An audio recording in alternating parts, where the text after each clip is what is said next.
and it's a front and back image of a bearded man between 5'7" and 6 feet tall that has the markings of like a brutal death, a crucifixion. You have lacerations that look like they were made from a whip. You have on the right side of the body, you have it looked like it was pierced with some type of a spear.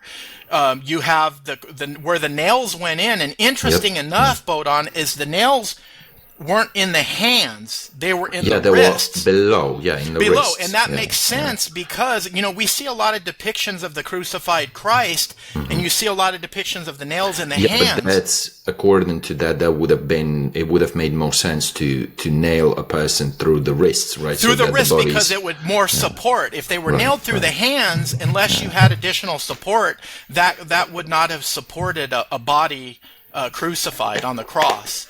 So you have the nails in the wrists, and you also have a lot of contusions on the body.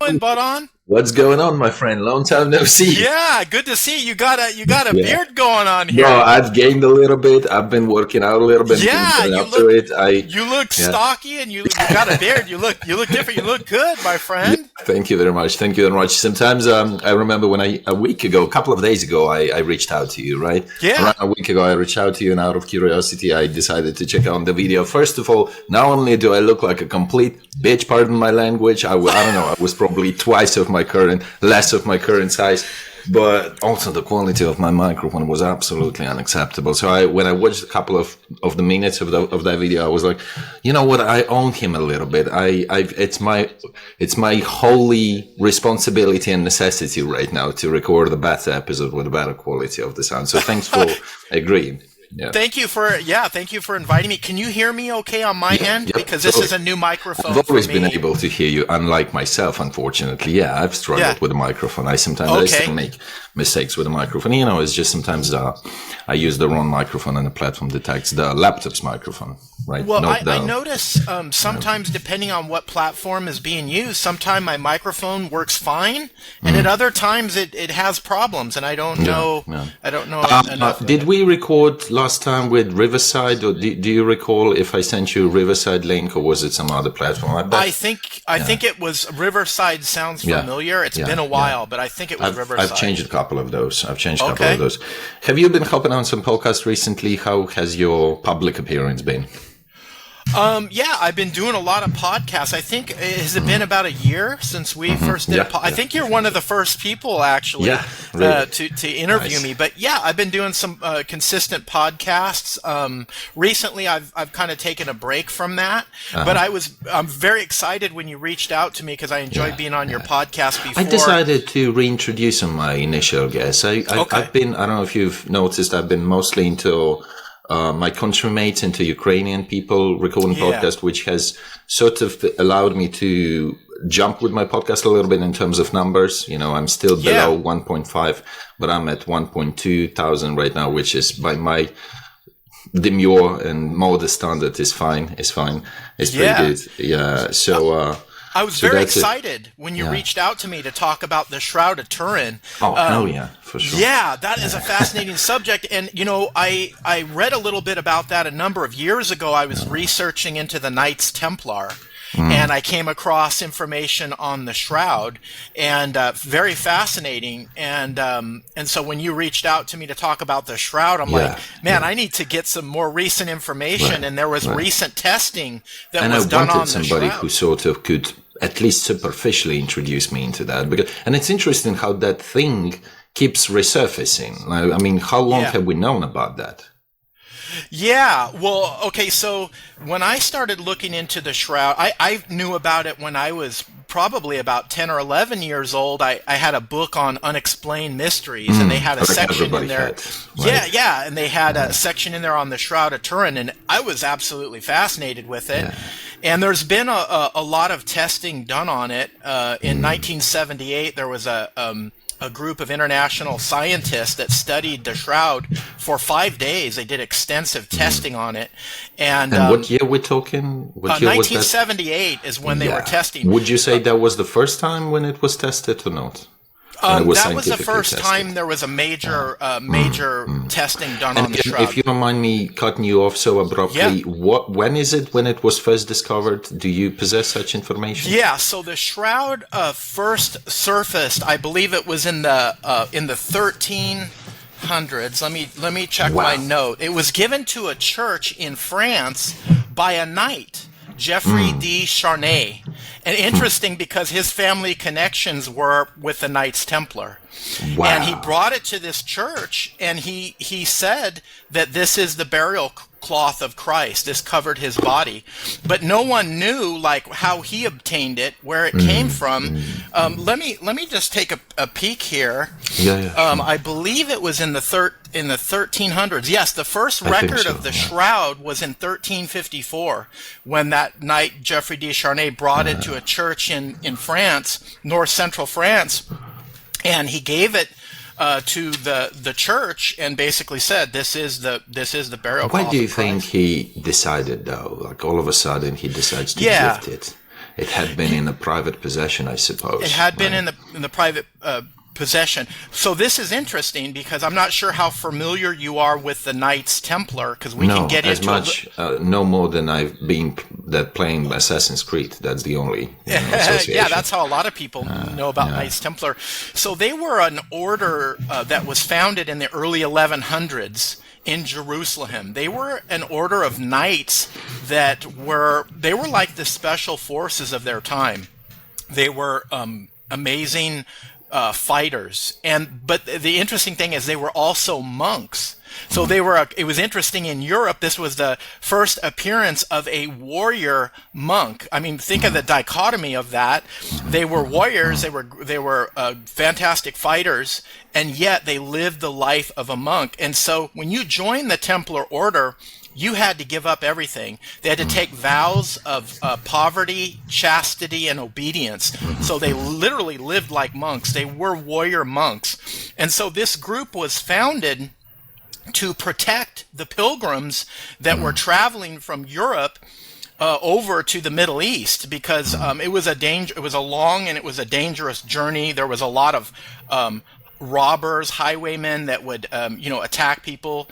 And so this group was founded, or at least what they claimed they were founded for, was to protect the pilgrims traveling from Europe into the Middle East. And this order started out as a very small group of knights.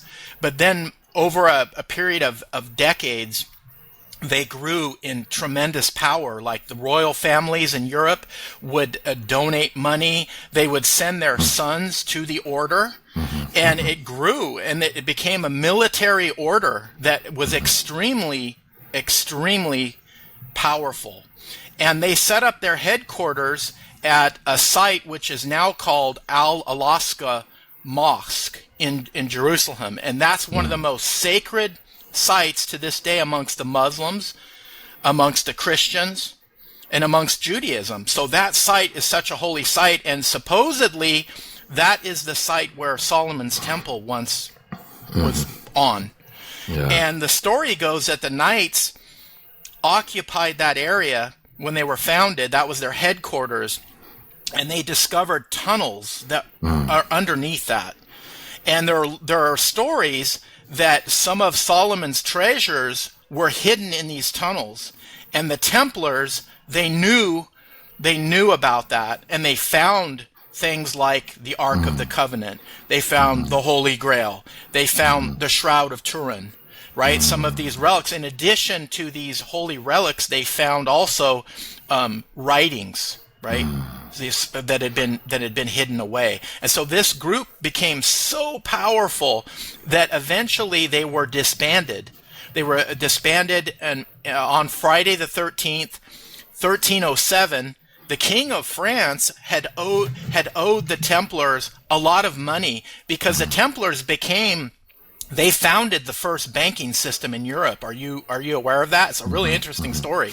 They founded the first banks, and what they would do is they had these strongholds all over Europe and in the Middle East, and you could go to one of these strongholds and you can deposit your money in one of their strongholds, and they had a code, like a cipher, that they would give you, like on a piece of parchment, and you would be able to take that code, and you would travel to another land, to one of their other strongholds, and that stronghold, those Templars would know how to decipher that code, and they could tell how much money you deposited. So you could make deposits, you could make withdrawals. And so they were they were a military order, they were a religious order, and they controlled the banking system. The King of France, King Philip the Fair, had owed them a lot of money. He had borrowed a lot of money fighting wars with the English, and so he was in debt to them. And so he was also concerned about the military power. He thought they were going to take over France, and so he was worried about that.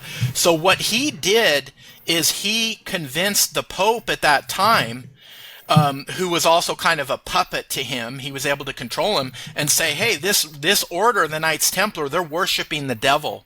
They're having all these sacred rituals, and they were denouncing Christ. They were spitting upon the cross. They were worshiping a severed head. And I'll get into that later on and how that ties into the worshiping the severed head, how that ties into the Shroud of Turin, because I believe that they had the shroud. They had it in their possession. So on Friday the 13th, 1307, the King of France concocted this plan to accuse the Templars of all these horrible crimes, to get the church to go against them, and so to have them arrested, their order disbanded, and so he could not only eliminate them, but he could eliminate his debt that he owed them, right? And he could take possession of all this wealth that they had. And so 1307, have you ever heard the term Friday the 13th? It's an unlucky day. Some people say that's where that came from. It's also one of my favorite horror films. Oh, okay. Right. I remember those from when I was a kid. Yeah. So some people say that the origins of Friday the 13th being an unlucky day had to do with the day. That the Templars were disbanded. And so at any rate, a lot of these relics and treasure that the Templars had, they were being arrested, they were being tortured, they were being arrested. So they went and they hid this money, they hid this treasure, they hid these artifacts. So my belief is these artifacts were concealed when the order was disbanded. And this knight, Geoffrey de Charnay, who has family connections with the Templars, it was in hiding, and so he brought it to the church. He gifted it back to the church. So, but this, what's his name once again? Geoffrey de Charnay. Geoffrey. Was he the Templar himself, or was he just... He was, I believe he was I know his family has Templar connections, and I have heard that he was a Knight Templar himself. Interesting. Now, what would make him give that relic to King? Is anything known about that? Why he would later make the decision to give it? Yeah, I'm not sure what the motives were. I mean, it would be logical that if he was going to pass it on, that it would go back to the church. I mean, it is considered a holy relic.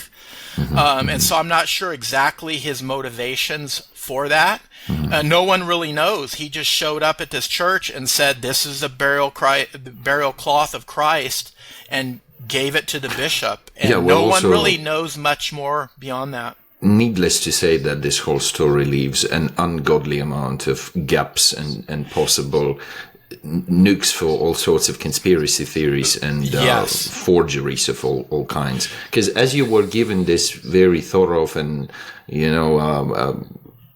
let's say conspicuous whole narrative, I kept having this evocative feeling like it resembles. It basically stinks of something. I couldn't recall what it exactly resembles, but this thing, I believe, has been used as a common element in lots of fiction, a lot of books, a lot of films. Like this whole Assassin's Creed series, if you've ever played or heard about this, I've heard about it. Yeah. Roman thread, it's usually about some sort of an ancient, powerful artifact. Whatever. What was that first thing in the first part? Some sort. Edom. What was that thing? The artifact from Edom. Some sort of a fruit from Edom. You know. Oh some yeah. Kind of from the like tree. Edom Are you apple. talking about from the tree of knowledge? Something like that, yeah. It was Adam. I don't remember what the hell it was from the first part, but I bet that's where the whole inspiration goes back. That's interesting. That's interesting. Yeah, and so that's just a little snippet of some of the history, and we can get more into that on the Shroud. But recently, when you invited me on the show and to talk about the Shroud, there's been recent tests done on the Shroud. Are you familiar with that? The type you're of talking about very recent, very recent. Yes, tests. very. Yeah, well, that's the reason why I've been kind of unwillingly reintroduced, because YouTube been just throwing these videos to my feed, and I was like, interesting. Yeah. So do you want to talk a little bit about some of the so recent we'll get tests? to that, but so one thing that bothers me, that I've been thinking, although apparently not efficiently enough about, is that because what Shroud is basically, it's a cover, roughly speaking. It's a piece of clothing. It's a cover. It's about 14 feet long, and it's about 4 feet wide. And the type of weave is called a herringbone weave, which is like a V-shaped weave. And it's that type of covering, that type of shroud, back then would have been very, very expensive. We're talking, that's a lot of money. Not that most people wouldn't have something like that covering them.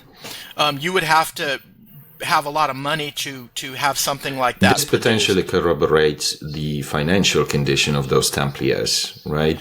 But I think the price of it is actually the least thing that bothers me. How was that thing able to convey the traces of blood and crucifixion and nail spots and Absolutely. even the wrath? Yeah. Yes. So the Shroud of Turin, from my understanding, it has been one of the most analyzed artifacts, like holy artifact, ever. Like I said, 1978, there was a group of 30 international scientists that examined it for a period of 5 days extensively, and they made one of the determinations that they made is that it wasn't painted. One of the theories was that some artist somehow created that image, and it's a front and back image of a bearded man between 5'7" and 6 feet tall that has the markings of a brutal death, a crucifixion. You have lacerations that look like they were made from a whip. You have on the right side of the body, you have it looked like it was pierced with some type of a spear. You have the where the nails went in, and interesting enough, Bohdan, is the nails weren't in the hands; they were in the wrists. Were below, in the below, wrists. And that makes sense because we see a lot of depictions of the crucified Christ, and you see a lot of depictions of the nails in the hands. But that's according to that would have made more sense to nail a person through the wrists, right? Through the wrists, because it would more support. If they were nailed through the hands, unless you had additional support, that would not have supported a body crucified on the cross. So you have the nails in the wrists, and you also have a lot of contusions on the body, as if the person was severely beaten. And tests were done on the blood spots, and they determined it's AB blood type. It's an AB blood type, and scientists still cannot figure out how that image got on the shroud. What they can do is they can rule out what it's not, and it's not a painting. And it's so not, even the fact that those traces remain is already a miracle. Not only what they are, but how they remain. They had remained there. Wow. They can't even figure this out. And so check this out, Bohdan. So also too, the body itself, there's not a broken bone on the body, particularly the legs. And this is very important because it talks about this in the Bible, having to do with the crucifixion of Jesus. So what the Romans would do is they would nail a person to the cross and let him hang out there for, I think in the Bible it says for 3 days. And what they would do is that being crucified, and the more I've studied this, that is such a horrible, one of the most horrible ways imaginable a human being can die is through crucifixion. And so when you're hanging on a cross for a long period of time, if you just want to end it for that person, what they would do is they would take a giant mallet, and they would break the legs. They would smash the legs and break the kneecaps. And so what would happen is all the weight of that person would sink down, and because you're crucified, you would die from asphyxiation. You would literally suffocate. And I don't know if you've noticed on a lot of depictions of the cross, below Christ's feet there was like a little wooden ledge, kind of where his feet rested, even though he was nailed through the feet as well. That was put there so it would keep the person supported. So they would suffer. They would suffer for a long period of time. So the Romans really perfected the art of crucifixion. And so what's interesting about this, Bohdan, is the image on the shroud. It has no broken legs. In normal crucifixion, the legs would have been broken, right? And in the Bible, it says the Messiah would not have a bone broken. And when the Roman soldiers, there was two other individuals that were crucified with Jesus, and the Roman soldiers came out and they broke the legs of those individuals, but they didn't break the legs of Christ, because the Roman centurion noticed that he was dead. And just to make sure he was dead, he took a spear and stabbed the side, and out came blood and water, or like a watery substance. Well, there's a mark that looks like it was made from a Roman-type spear point, and the legs are not broken. So think about it. If this was a forgery that was made, let's say in the 1300s, let's say in the 14th century, most forgers would, at that time, they would not know the history back in the Middle East about the breaking of the legs in the crucifixion, right? If they would know that, then they could have tried to duplicate leg bones being broke, but they wouldn't have probably have even known that was a process. And so why on that crucifixion, on the shroud, was the legs not broke? In the biblical canon, when Jesus was crucified, what was even the place of that shroud? How did he find himself in that shroud? Yeah, so it was in his tomb. There was a follower that followed Jesus. Check this out. He was a very rich man. It says that in the Bible. Joseph of Arimathea was his name. I think he was part of the priest class called the Sanhedrins. And he followed Jesus, and so when they took Jesus down from the cross, he had a tomb prepared for Jesus. And let me I made a note. I'll just read it right out of the Bibles. Yeah. Matthew 27:59 through 60. It says, "Then Joseph took the body and wrapped it in a new linen cloth." That's the shroud. He put Jesus' body in a new tomb that he had dug in a wall of the rock. Then he closed the tomb by rolling a large stone to cover the entrance, and after he did that, he went away. So in the Bible itself, it talks about Joseph of Arimathea being a very rich man. He's the one that put that shroud on Jesus. And we've already heard of rich people, right? In the beginning, you've given the description. Yeah, so of that who those were. cloth, most people couldn't, unless you were rich, you couldn't afford to have a shroud like that. And another interesting thing that I want to point out, on the image on the shroud, across the head, there's all these lacerations, as if it was from a crown of thorns. Yeah. So normally when a person was crucified, they wouldn't have a crown of thorns put on their head. They did that to Jesus because they were calling him the King of the Jews, and to mock him, they made this crown of thorns to put on his head. So normally you wouldn't see the crown of thorns on a person that was crucified. They wouldn't do that. That was like a way to mock. Oh, this guy says he's the King of Jews, so let's give him a crown. And they put a crown of thorns. Which in turn contributes to the to how atrocious this whole act was. Not To only how- was it to kill the man, right, but to kill it visibly, so to speak. visibly, very slowly, over a period of time. There's also act of humiliation. You see, if you go into psychological Yes. explanation and sort of understanding of what this whole Jesus is. Jordan Peterson is very good at it, regardless of what a lot of people's opinion Peterson, about. yeah. Well, yeah, I used to be bit of a bigger fan of him. Lately it's been sometimes questionable. I think the problem with lots of podcasters, and hopefully I will never be one of them, is that they could be, and they normally are, exceptionally. Jesus, this goddamn fly doesn't leave me alone.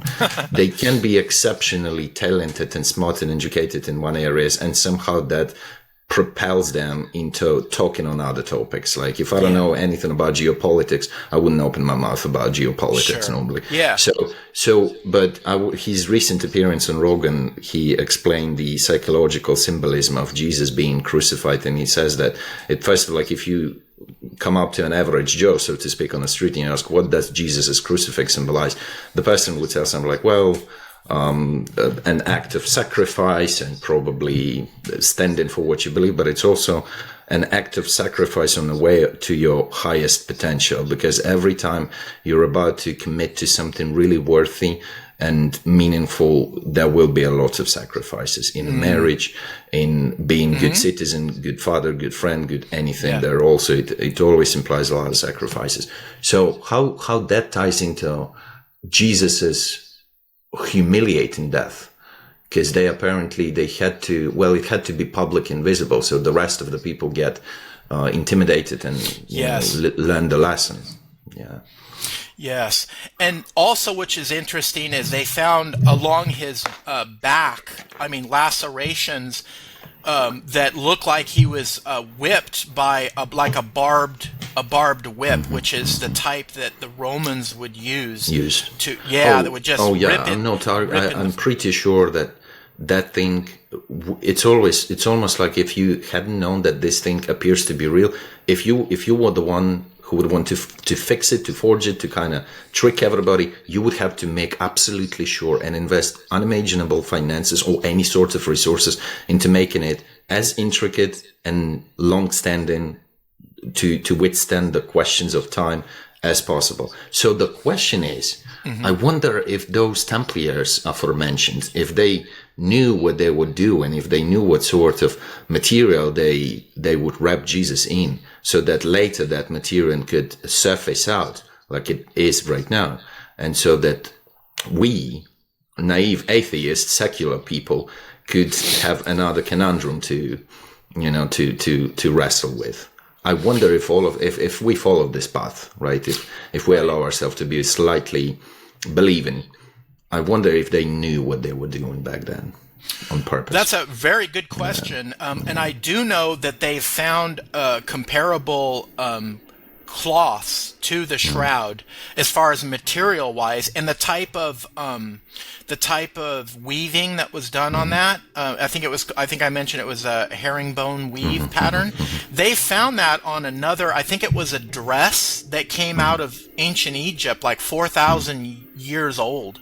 Maybe there are not a lot of pieces of that material. There is. This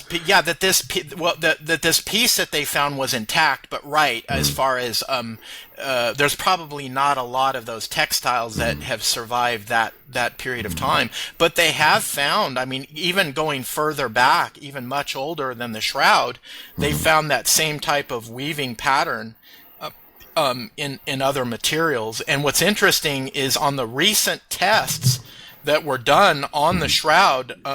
So let me backtrack a little bit. Back in 1988, there was some carbon-14 testing done on the shroud. What was the laboratory? They were supposed to take pieces from different locations of the shroud and test them. But what they did is they only did one area, one sampling, and they did their testing, their carbon-14 testing, and unfortunately the area where they tested was, I believe at like the head level, the upper part of the shroud, where someone might pick it up and hold it up to show other people. That's the area they did the testing, which is probably not a good area, because you could imagine for hundreds of years or thousands of years, let's say, people handling the shroud and holding it up and picking it up, that you would have it would be difficult to accurately date that particular section, because it's just been handled so much through the ages. But they took that one sampling and it came back, they said it was from the 14th century. And so then there was this conundrum, because you had all this other evidence that it could possibly have came from the time of Jesus. In that area, there's pollen that's on the shroud that they can trace back and go, yeah, these came from plants in the Middle East. You know, that's where it came from. And yet in 1988, they did this test and they said, well, the carbon-14 test came back from the 14th century. So then you had these divisions of people going, it can't be the Shroud of Christ because it's only 14th century. And yet you had another side where the people are going, hey, I don't know if I trust that testing, because you only took a sample from one area where it was handled. And in fact, further investigations showed that area where they took the sample from looks like it had been repaired at a much later date, like it had been worn out, and then someone had made a repair to it at a much later time. And so people were wondering, was that test that was done, was that on the patchwork that was done on the shroud? However, the recent testing claims that they've dated the shroud back to the time of Jesus, 2,000 years ago. And let me explain a little bit on the testing. So the method that they used is called a wide-angle X-ray scattering. It's this new X-ray technology to examine the material of the shroud. So they took some samplings, and under this type of X-ray, and to just give you kind of a visual, with these powerful X-rays, they could examine the strands of the shroud, which are like down to the level. Your homework, I must salute you a little that, bit, a little bit. So down to like the sugar molecules, and so they call it.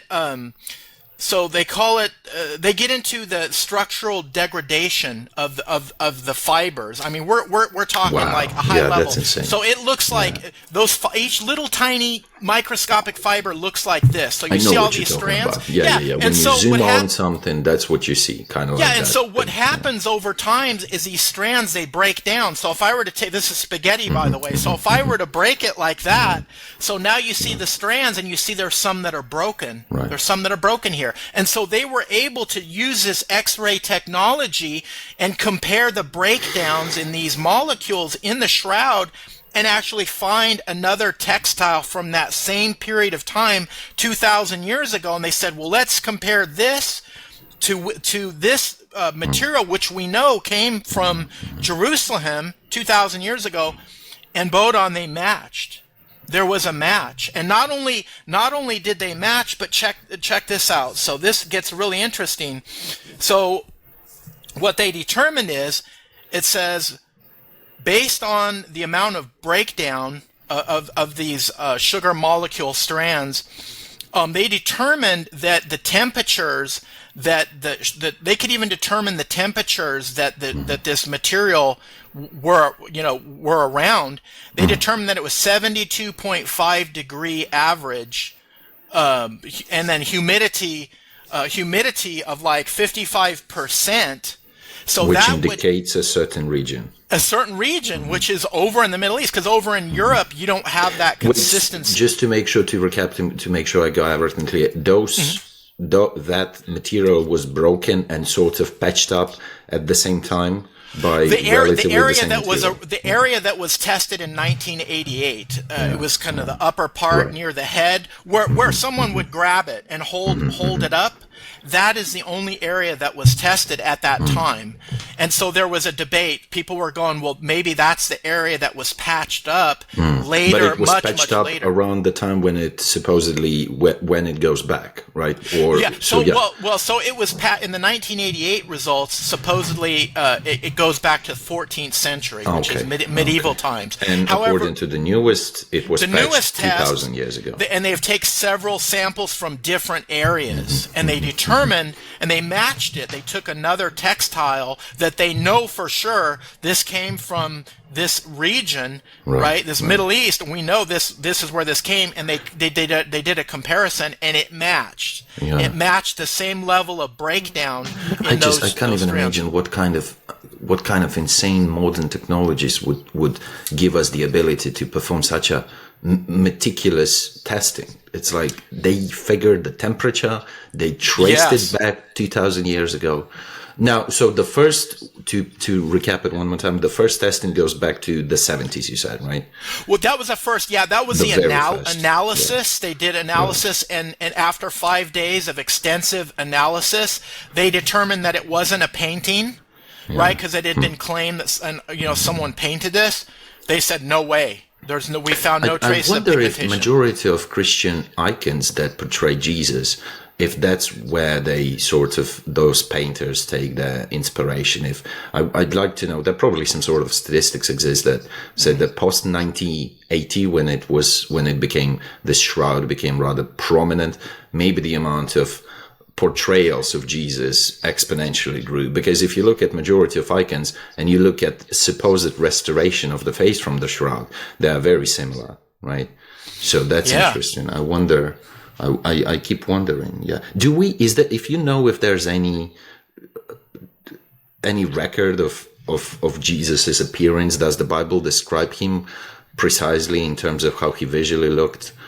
If I'm not mistaken, there's very superficial explanation. Very superficial. You're right. The Bible really doesn't really talk about his physical description. I mean, people make assumptions based upon he was a carpenter, so he was probably pretty strong. He was probably a pretty strong individual. I had the other day a conversation with one of my students. I'm an English teacher, and I was telling off one of the particular lazy student for not exercising, and he proved to be especially religious, and I tried to prove him that Jesus probably had a six-pack, and my man just didn't believe me. I bet he must have.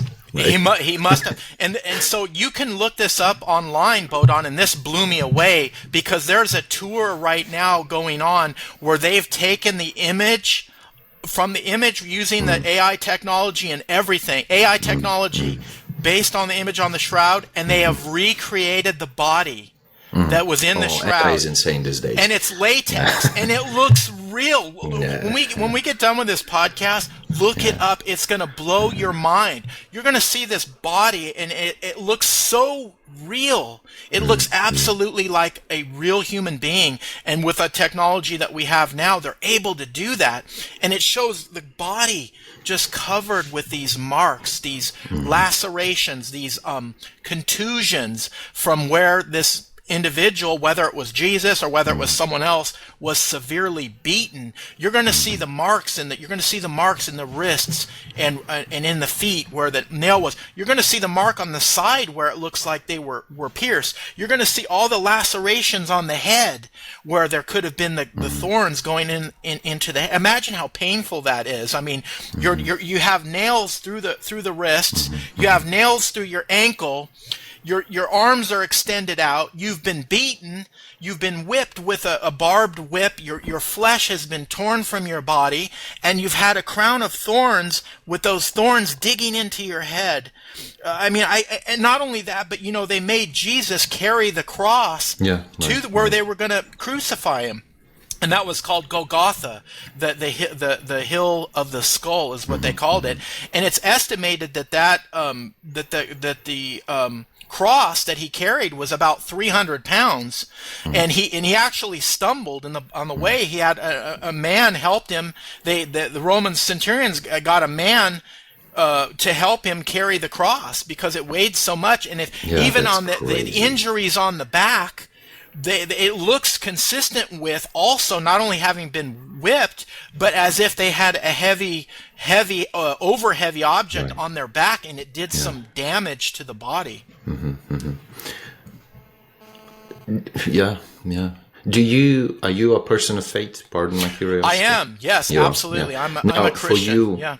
For you, as for a Christian, the fact of whether Jesus's historical presence gets confirmed or otherwise, does it even matter to you, to your faith? No, that's a fantastic question. I've just recorded a podcast with a Ukrainian priest, and he happens to also be a chaplain, well, considering the tough Ukrainian realities. And he said exactly what I think you were about to say. He said it's the faith is a different realm. The faith and proofs and evidence, these do not correlate very often. You're absolutely correct. Like, so my own personal belief, after examining the shroud, I definitely I believe it's not a fake. I believe we don't know exactly for certain who that person was that was under that shroud. Based upon the evidence that I see, there is a strong case to be made that is the Jesus of the Bible. However, do I need a shroud? Do I need a shroud? Do I need a holy grail? Do I need the Ark of the Covenant to believe in Jesus, to believe in God? Do I need those things? No, I don't, because I have belief, because I have faith, right? I have faith in things that are unseen, right? Yeah. So I don't need that stuff. However, to me, it is kind of cool. I'm interested in mysteries, and I believe it's like a nice addition. So it's an addition. Yeah, it's like, wow, this to people who are a bit more on the fence, that's much bigger than to those believers, right? Yeah, much bigger. Yeah, so then I was going to also ask you if you think anything regarding this Shroud of Turin could potentially make you question your attitude to Jesus. Have you ever thought if any circumstances, new proofs, new details can surface that would make you reconsider something in terms of your faith? Or is it ironclad, pretty much? That's another fantastic question. Because if it gets proven to be entire fake, I don't think it would do much to you. No, it wouldn't matter. It wouldn't matter at all, because like I mentioned earlier, I don't need a shroud to believe in Jesus. I don't need a shroud. I don't need a grail. I don't need any of these archaeological things to confirm my faith, right? I believe, I have, and that comes through my relationship with God and studying the scripture and my own personal life experiences and just things that I would consider miracles that I've experienced, or I call them God sightings, right?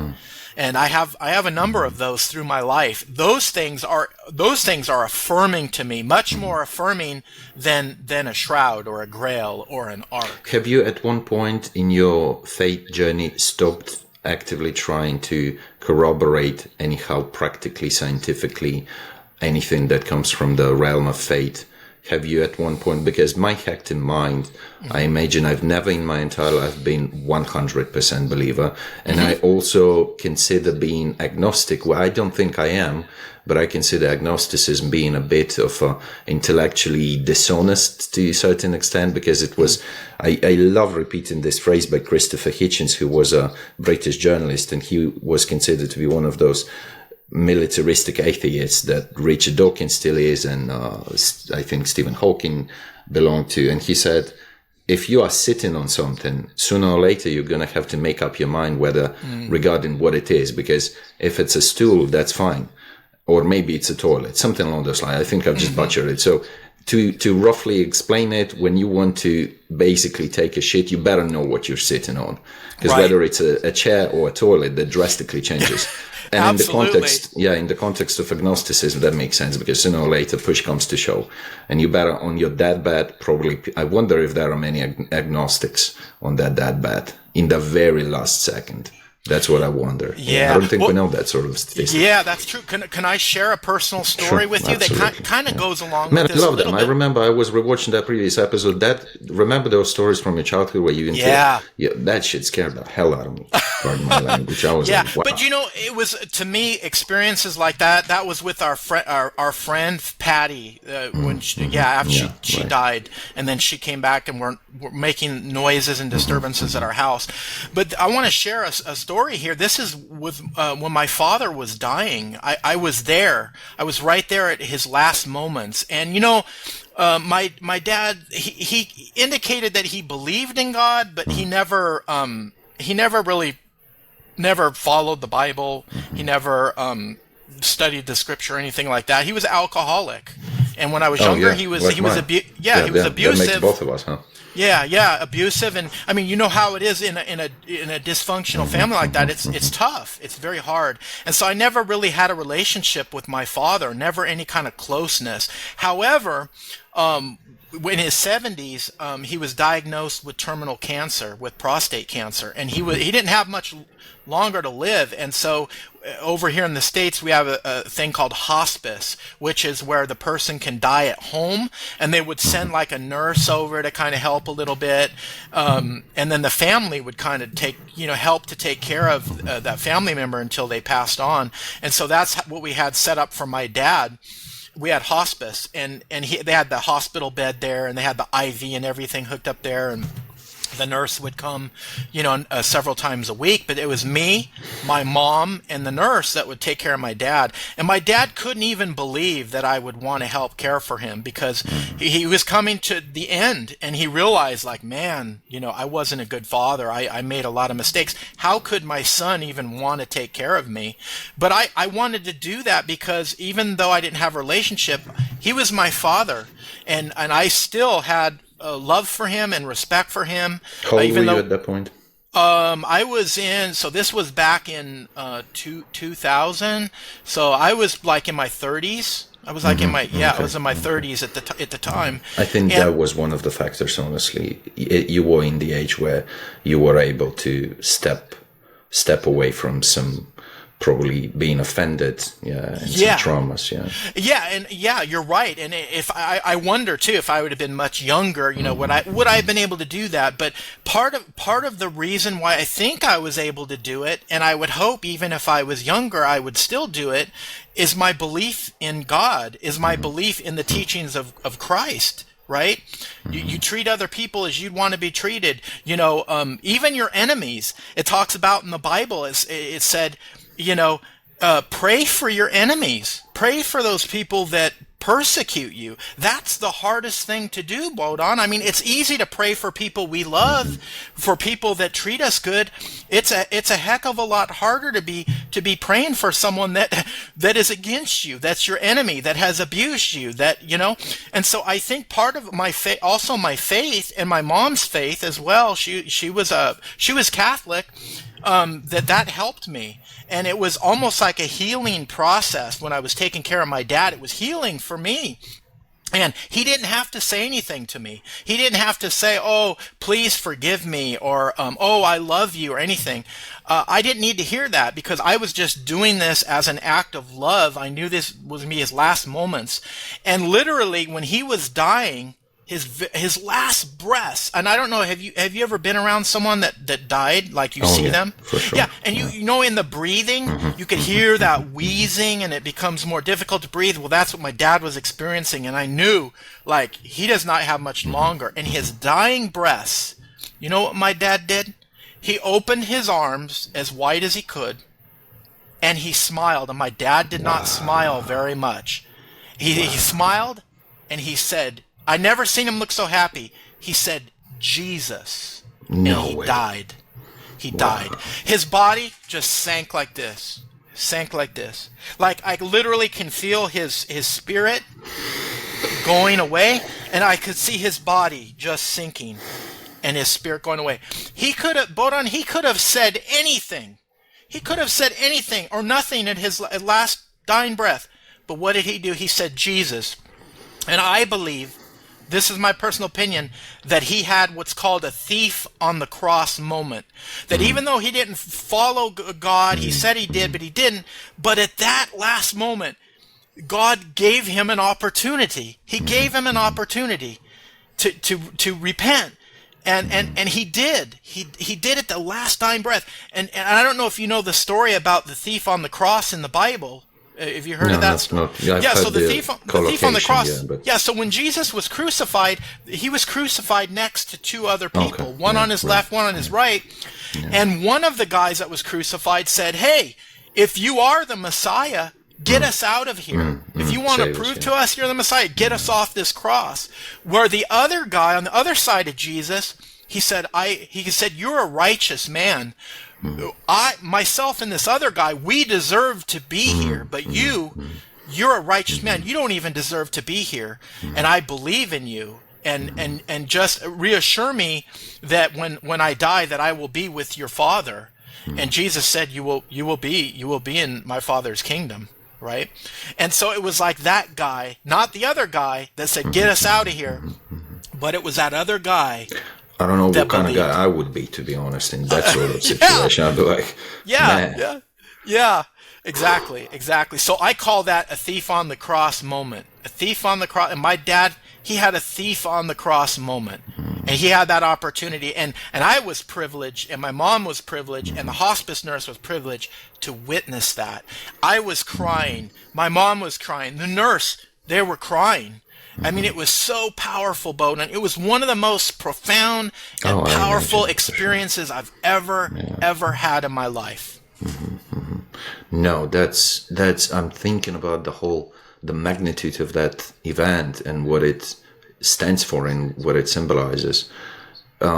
It's one of those things. I think it's fair to admit that it's not some kind of an account that could be used in some sort of debates, but it's a great account that could be used for your personal subjective belief. My personal faith, yes, absolutely. Yeah. And maybe we've been, as a secular society, slightly spoiled by this necessity to constantly somewhat oppose and demand for evidence and resort to objectivity, because it's like since I've been watching these debates between scientists and religious, as you were telling me that story, I was like, soon as you said what exactly happened, I'm like, yeah, but that's non-provable. That's subjective. But then I caught myself thinking maybe some things should not be up for a debate. They happen and period, and that's it. Yeah. That's. Do you think, according to your personal belief and in accordance with the Bible, do you think when we die, will we be judged by what the Bible tells us to do, or by what kind of people we truly were in our heart? Because what are those things about not cursing, not being blasphemous, not saying something like, "Oh God"? Isn't does the Bible kind of look down upon people who just say, "Oh gosh, oh God, oh Jesus"? That's supposed to be no. In the Bible, it really says that the only unforgivable sin, really the only, and the Bible says, I mean, we're sinful in nature. I mean, we're not perfect, and we mess up, we make mistakes, we go against our moral code. I mean, every one of us has done that, and will continue to do that. And in the Bible, it says really the only unforgivable sin is to blaspheme against the Holy Spirit. So it gets really specific. So do I, and I have no idea. I do believe that we will be held to account for the life that we lived here. I believe there will be an accounting for that. I'm far from perfect. There's times I cuss. There's times I do things that definitely don't line up with the Bible, right? And I do my best to try to to pray and to follow the Scripture. But again, there's nothing that I can do as a human being that would make me righteous enough, right, to pass that judgment, to pass that test. And as a believer, we believe that's why Jesus sent his only begotten Son to pay that price that we could never repay. He was the one, through that sacrifice, that blood sacrifice, he paid that price for us. And does that mean that we can just live our lives and do what we want and commit all these unethical acts and just use religion to kind of go, oh well, I'm covered by the blood of Christ, but yet I'll go off and do whatever? No, I don't think so. I don't think so at all. But I think there is a judgment. We will be held to account for the life that we lived here. And I think part of the reason why we're here is to discover our life purpose, to discover the purpose that God has for us. And whatever purpose that is, it's a purpose that benefits other people. It's not about us. It's not about our own success. It's not about how many material things we can accumulate, how many toys we can get. It's not about that at all. It's about helping. It's about helping other people. It's about what do we contribute. We're only here on this planet for a short time, and I'll use the analogy of an airport. This existence is like an airport. When you go to the airport, is that your home? No, that's a transitory place. That's a place that you go to, and you're catching a departure to another place. So this place is like an airport, and like an airport, there's departures and arrivals occurring all the time, and eventually we're going to depart. We're going to depart from here, but this is not our home. This is not our home, and we're here to learn. We're here to learn. We're here to help. We're here to contribute to humanity. What do we leave behind? Do we want to just take and leave nothing but hurt and sorrow behind? Or do we want to plant something? We want to plant something that will grow, that will help touch other people's lives. I think that's what it's about, that we're here to help one another, right? And learn and grow before we go to the next phase. I always view this life as renting an apartment or visiting temporarily as a vacation, a new city, country of some sort. Yeah, because you're there for only so long. So what would be the very next logical thing?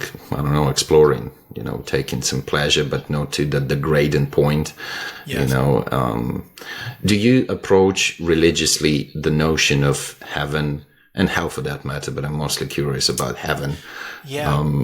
Do you approach it from a logical stance? Do you ask yourself questions from logical perspective, such as if or when you go to heaven, to paradise, how old you will be, what kind of experience you'll be able to take?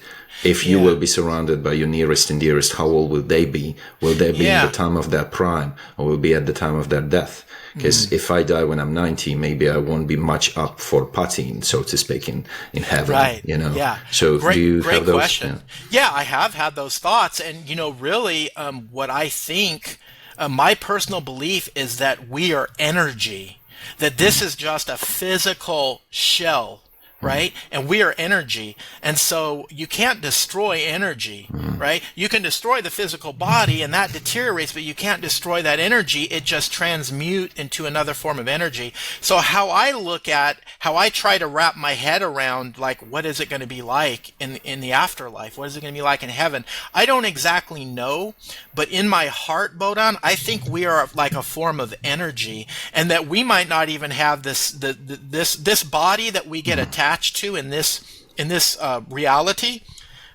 It's going to be different from where we're at, and we might not even have bodies. We might be just in the form of energetic beings. Maybe those questions will be irrelevant. Right? Yeah, they'll be these are terrestrial irrelevant questions, so to speak. Right? Yeah. So it's so easy for us to say, like, okay, if I go to the afterlife, to heaven, like, how old will I be? What will my body be like? Because we're so attached to this. But we may not. This might have nothing to do with it. We're done with this form. So I sometimes picture it as a endless, ongoing state of permanent bliss, being apparently as close to God as possible. That's what I would imagine would feel like. And all of those questions practically important here will matter no more there, right? Yeah. Can I share another experience? This isn't a personal experience that I went through, but a good friend of mine who was a Christian, he had a near-death experience. So I'm a martial artist. I've been doing martial arts for many years, and this gentleman at the time was one of my students, and he had been in martial arts for many years. And his name was Dave, and he had competed at a martial arts tournament in fighting and sparring, and he clashed. He was kicking, and the other guy was kicking, and they clashed shins together, which really hurts.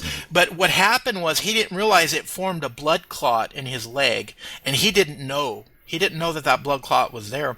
And so after a period of time, that clot got bigger, and it started to travel up towards his heart.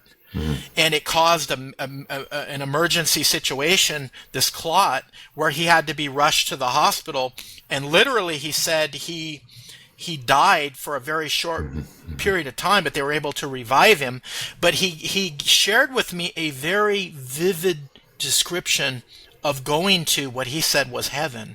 And this experience was so profound that he changed his life. He wasn't a Christian. He was living a real bad life. This individual was even involved with the mafia when he was younger. He was a money collector, to let you know, like, how, where he was coming from. But this experience changed his life so dramatically that he changed the direction of his life, and he became a Christian and got out of all that other stuff. But and I'll just make it a brief description. He was really detailed, but I can't recount all the details.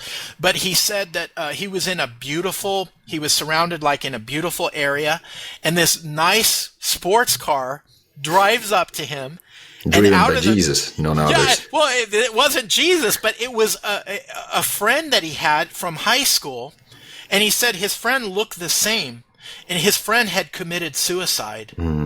So he had died I think, he when probably he was, hadn't been even thinking often about that friend of his at the time when he experienced that. But then he comes. He comes and he's in the sports. He said his friend always drove nice sports cars. Well, this guy pulls up. He said, "Get in here, Dave. I want to take you for a drive." And Dave got in the car, and he said he's driving him around, and just the beautiful scenery. And I don't remember all the details, but he was having this dialogue with his friend who was deceased, many decades earlier, and he said this.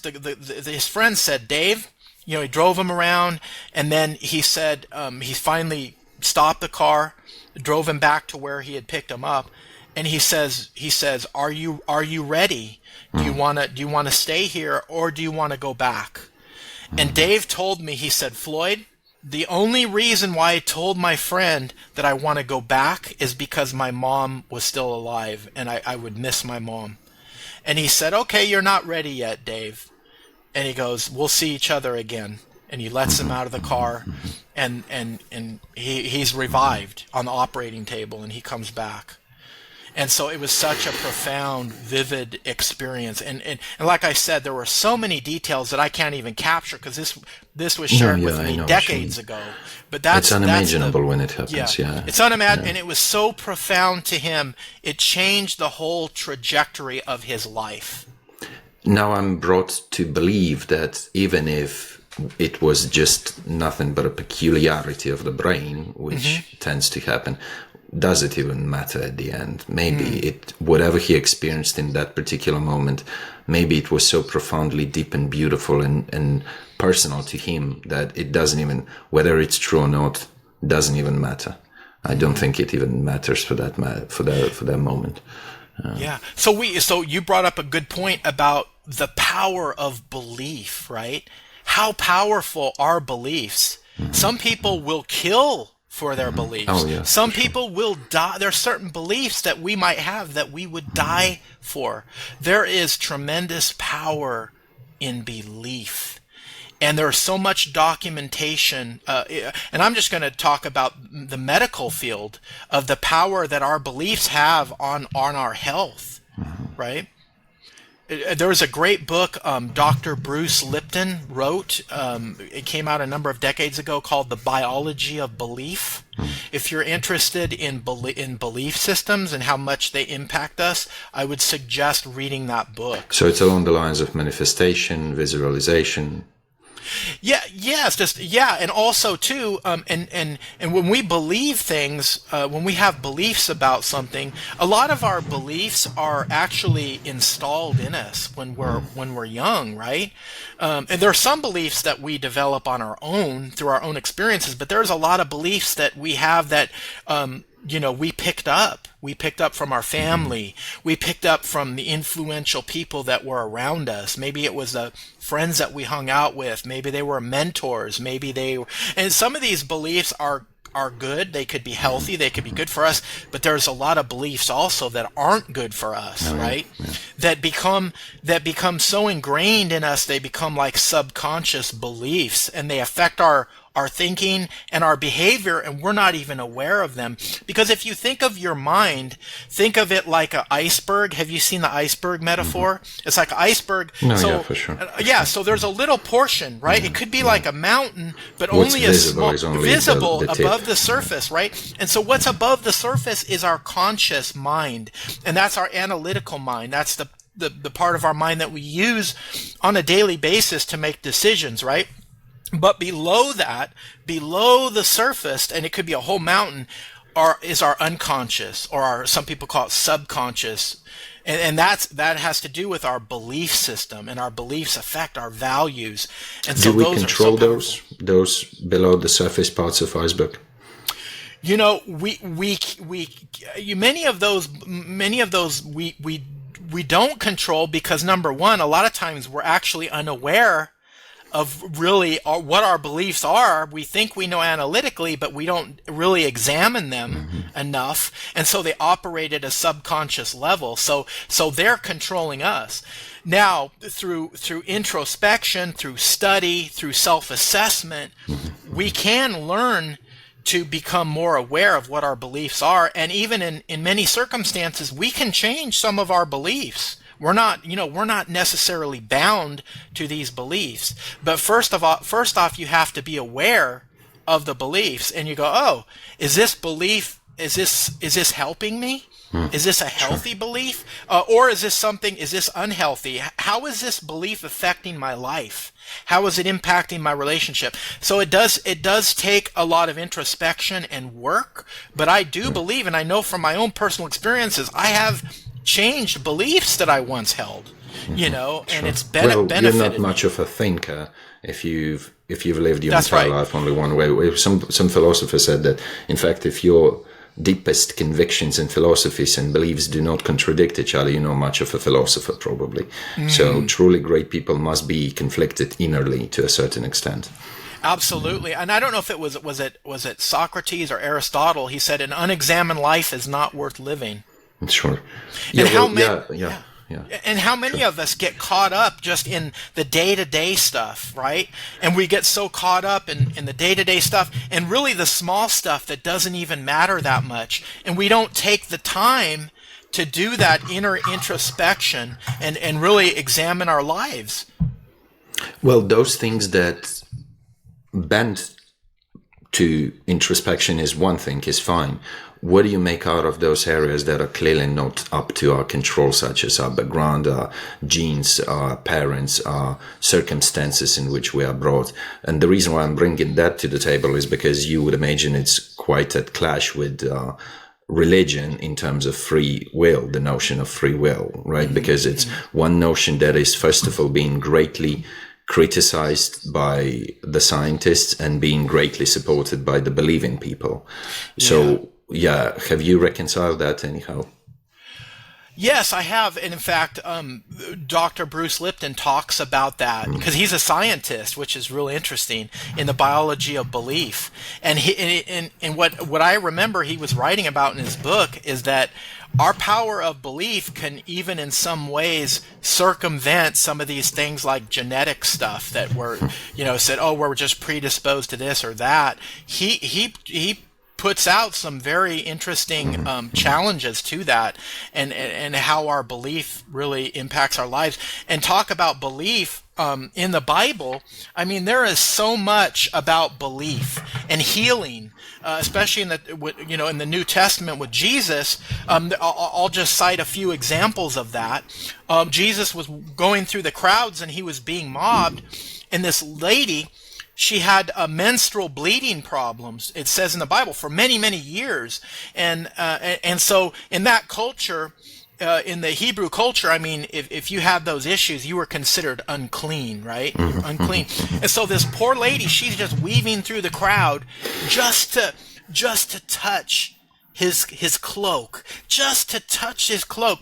And she touches his cloak, and it said that Jesus felt that in that crowd, he felt some of his energy go out of his body. And he turned around and he said, "Who touched my cloak?" And the lady just admitted, like, I touched your cloak, Lord. And he said, your faith has made you well. And she was healed. But listen to his words. Your faith, your belief. Oh man, it's fucking deep. It's really made deep. You well. Yeah, a lot of people overlook that. I feel they overlook that. A lot of people read the Bible in overlooking manner. And there's many examples of that, Bohdan. And another example I'm going to give to you was a centurion, a Roman soldier that came to Jesus, and he said, "I have a servant that's dying, that's very sick. Can you heal them?" And Jesus said, Take me to your house. And he said, "No, Lord." He goes, "I'm a man of authority." And he goes, "I can tell men to come, and they'll come, and go, and they'll go." But he goes, "I am unworthy." He goes, "I am unworthy to even have you step foot in my house." So instead of doing that, can you just say that they're healed, and that will be enough? And Jesus looked at him and goes, "I haven't seen anybody in all of this land with as much faith as you have. Let it be done." And at that moment, in the Bible it says at that moment, his servant who was back at his home was healed. Because that centurion had that much belief. Right. I love the most when those ancient biblical stories seem to be confirmed somehow by modern discoveries. So that ties into that book that you've mentioned from the 90s, I think, or a couple of Biology of Belief by Dr. Bruce Lipton. Anyone listening to this? Right. The whole topic is not entirely new. The power of whatever you call it, right? Visualization, manifestation, self-belief, affirmation. I think affirmation has been rather a dirty term, to be honest, being thrown left and right. But I think whatever it works, fundamentally, every truly outstandingly successful person knows and is aware of the immense power of self-belief. They say that if you can conceive it in your mind, if you willingly see having something, achieving something, getting somewhere, obtaining something, your future self's already there. You've already got it in the future, right? You're absolutely right. In fact, hang on, I wrote this down. Let's see, where did I put it? But it was said first in the Bible. Jesus. It was said first. Yeah. It was said first in the Bible. And I'm looking for the passage that I wrote down, and I can't locate it now, but I'll just paraphrase it. It says, "Seek and you will find, knock and the door will be open to you." Right? Yeah. And that all has to do with belief. That all has to do, it ties in with faith, right? What is faith? What is it? It's belief in things that are not seen, right? You're believing in something that potentially can't be seen, and maybe should not be can be seen, scientifically sicked, right? Right. Yeah, but then again, it's a question, because I also asked this priest, and I recorded a conversation yesterday where I was wondering if he thought that God can be understood and discovered and found perhaps by means of science. And then it appears to be a logical question, because it's exactly science that stands behind the major discoveries, major understanding of a lot of things. And to a lot of people, it's just so out of their realm of possibility that there can be some concepts, some things that do not overlap with science. Right. So, and maybe a lot of those scientists, they take it personally. Maybe they, just because of their competitive, which is not bad at a lot of times, they take it personally and they say, well, there's nothing that can't be potentially treated and viewed scientifically, right? Yeah, and you bring up a good point, because some people would argue that some of the scientists, they are so locked into their own belief system with science that in effect that almost becomes like a religion unto itself. It's not deprived of meaning, the sentence that everybody is religious to something. You know, everybody's got some kind of gods. Everybody's religious to something. Yeah, wow, that's interesting. I was going to ask something else, but it's been a roller coaster. So yeah, I'm going to have to listen to this episode. Wow, yeah, thanks for doing such a thorough preparation and giving this serious narrative. No, I want to thank you, because you're the one that spurred me on. You're like, hey, let's talk about this, and I'm like, oh man, like I haven't read about this in a long time. I better hustle to it, because I want to add something to contribute, on this topic, because it's so interesting. It is. How's your own journey of discoveries and curiosity been lately? When we recorded the previous, you were fresh from, I think, doing some kind of videos, a series of videos, fresh from publishing a book. How's that been? It's been fun. It's been an interesting ride, and I'm constantly learning. Right?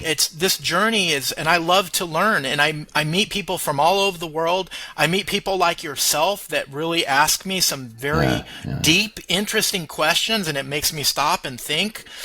Maybe a little examine some things that normally I just wouldn't look at. So it's been a learning process the whole time. And in fact, I'm so encouraged of being on this show and you bringing up this topic that in my second book, I may include the Shroud of Turin in that book. Yeah, make sure to throw a little reference to your Ukrainian friend. Absolutely, yeah. And it's just an amazing journey. I think life is just so interesting, and there are really so many things that we can't explain. And I could tell you more stories, personal stories of my life that cannot be explained. If I can share one more with you, I've had some recently. Okay, so and when I talk about these experiences, I believe that this is my own personal experience. I believe that God wants us to pursue Him, and when we pursue and cultivate that relationship with God, whatever that is to you, that God meets us, that God reciprocates, right? We have to make effort. We have to cultivate the relationship, right? Just like when you're in a relationship with anybody, you've got to make effort. You've got to put energy. You've got to invest in that. And I think God is that way too. And the more we invest in Him, He's going to invest in us, and we're going to see His hand in our lives, because we have eyes to see. We're open to it, right? We're open to it. And so I've had a number of experiences recently, and I believe it's because I'm cultivating that relationship with Him, and He's revealing these things in my life through circumstances, through people. It's amazing. So I'm just going to share you another quick story. So my youngest son, who's 13 years old, he loves basketball, and there's a park right down the street from where I live. And every time he's over here, he's partially stays with his mom, and then he comes and stays with me, and we go play basketball. So this was one evening.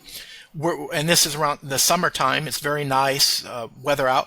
So we play basketball, and we're walking back to my house, which is literally like a block away from the park, on a dead end street, right? A very quiet street, not a lot going on. So we're walking onto the street from the park, and it's a calm night. It's peaceful, like it's cooling down. It's a beautiful night, and all of a sudden, coming straight at us down the road is a lady on a motorcycle going too fast, and she's coming right towards us. And this is just out of nowhere. We don't have people riding motorcycles on my street or anything like that. So we kind of veer off to the left, and this lady, she swerves to avoid hitting us, and she starts to lose her balance, and she panics. So instead of hitting the brake, she hits the throttle of the motorcycle. So she turns, and my neighbor's driveway is right there, and her car is parked. And this lady on the motorcycle hits the throttle and goes straight at her car that's parked at a very high rate of speed. And instantly in my mind, I thought, oh my God, this lady is going to hit that car, and it's going to launch her 20 feet. She's going to either be seriously hurt or killed. So and this is all happening so quickly. So she's going straight for the car, and at the last minute, she lays down the bike, and it slides on the gravel, and the front wheel goes underneath my neighbor's car. And we're stunned. So I run over there, and I have a neighbor who's an older gentleman named Andy. He witnesses. He comes running over there, and we get the lady up, and luckily she had a helmet. Thank God she did. Otherwise, her head probably would have been scraped up. But she had no protective clothing, and her arm, the skin off of her shoulder where she came down, was gone. It looked very painful, but it could have been much worse. So we get her up. And now the motorcycle is underneath partially the car. So the motorcycle's still on, and it's pouring gasoline out all over, right? So you talk about, it could be a potential major explosion, and it's underneath the car. So if that motorcycle would have went up in flames, that car would have blew up too. So I'm grabbing the motorcycle. It's very heavy, and I'm trying to pull it out. It's stuck from underneath. And my friend Andy, his daughter, comes running out, and luckily she puts her weight on the motorcycle to unwedge it, and I was able to pull it out and to get it upright.